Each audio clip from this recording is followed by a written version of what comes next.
You're getting a look of it right now. That's the Super Croc, and it's here at the Delaware Museum of Natural History out on Route 52.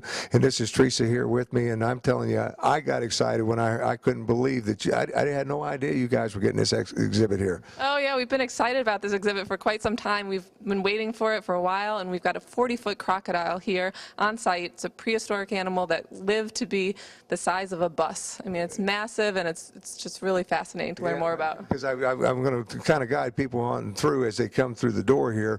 I mean, you've got not only the big croc, but you've got the history and time of when the croc lived and different tree samples and stuff like that. But coming through the door, of course, this mural behind us here just shows you the massiveness of but you really can't tell the size of it until you look at that big boy right there. Exactly. It's something you can read about, but until you see it in person, it's hard to imagine. The jaws alone are 6 feet long. It had 132 teeth. Well, you and I have 32 teeth. So this guy was eating anything that came in its path. He was eating other crocodiles, he was eating fish, and even got into fights with other dinosaurs. So there's evidence that they was eating dinosaurs as well. There's no doubt in my mind he could probably drag about anything that we know today into the water with no problem. It's just amazing. And now they found, because as you're going through, I was kind of interested in, I saw a tree trunk over there, and you explained to me that little tree trunk, piece of log there, weighs 300 pounds, because it's from that era of the dinosaur. Exactly. We have a fossilized conifer or evergreen tree that was from the same era as Super Croc,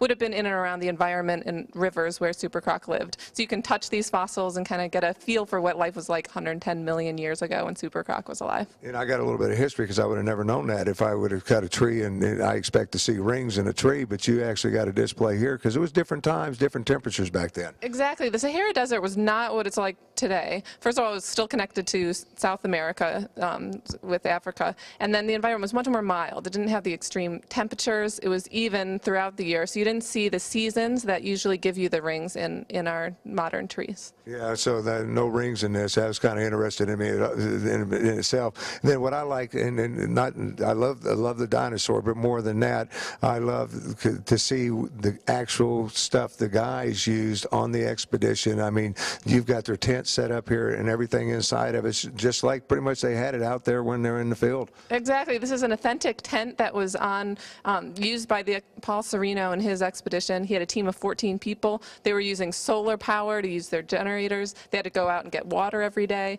They were in temperatures 125 degrees and higher, so they were really roughing it, but they made some amazing discoveries. Yeah, because of roughing it, they had ice cream sandwiches? Well, we've got some of the food and supplies that they had out there, yeah, but these are freeze-dried ice cream sandwiches. They wouldn't last long if they're frozen. Yeah, because they've actually showed what they would take as far as supplies with them when they were on the expedition and all. But as you come back around, because it's a big room, of course, we're going to tell you about the Delaware history of natural history. When I talk about that, you've got a lot of other things that happen. This is the room that you always use to bring in different exhibits and stuff. But we make our way on down through this wall here, because this really caught my attention.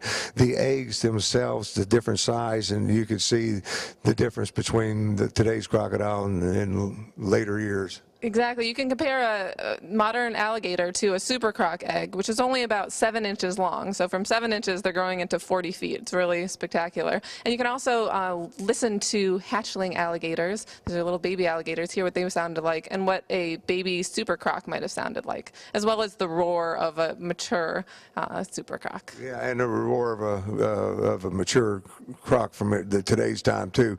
We'll let you listen to some of that here in a second. But as we come on down through here, the thing that caught me the most is that you've got a display there to give you an idea of what today's crocodile or descendants from the Super Croc look like today.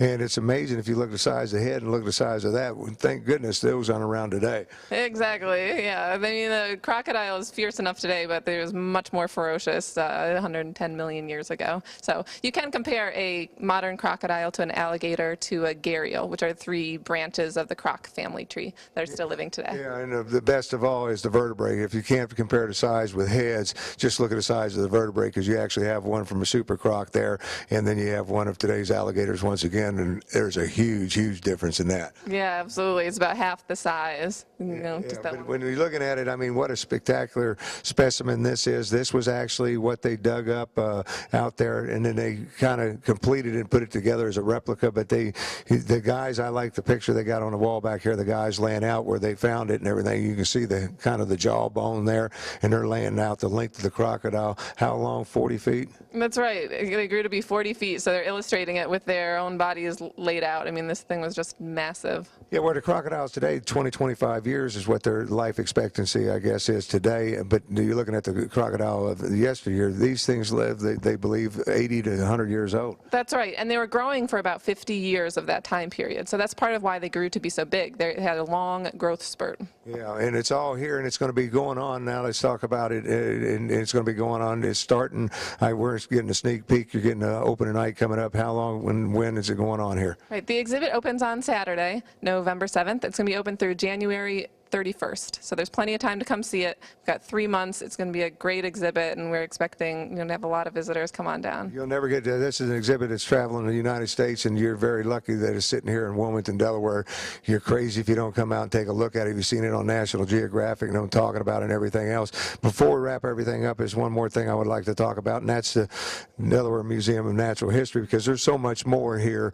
Because you're all about the history of, especially the species of Delaware, and then others too. You got a dinosaur, only dinosaur in the state of Delaware as well. That's right. We have 2 dinosaurs on display. They're on display year-round, and they're a centerpiece of our Dino Days coming up on December 27th and 28th, because we have a lot of special events going on at the museum as well. And some of our permanent exhibits have to do with shells. We have a huge bird collection. There's an African watering hole. There's really a lot to see year-round. And there's a lot for the kids to do. I'm telling you, it's probably the most kid-friendly museum that I've ever been into, with their interactive they can do with different things out there. Absolutely. We definitely welcome families. We have a hands-on discovery room where kids can play and learn, on themselves, by themselves, and with their family. And the whole museum has hands-on elements and is very family-friendly. And it's always fun to visit it time and time again, and especially when they got the exhibit like they have going. They always got one out here, so you definitely want to check it out. This is Delaware Museum of Natural History out on Route 52. And Teresa, thank you so much for your time, and thank you for letting us take a sneak peek. Of course. Thank you for coming out.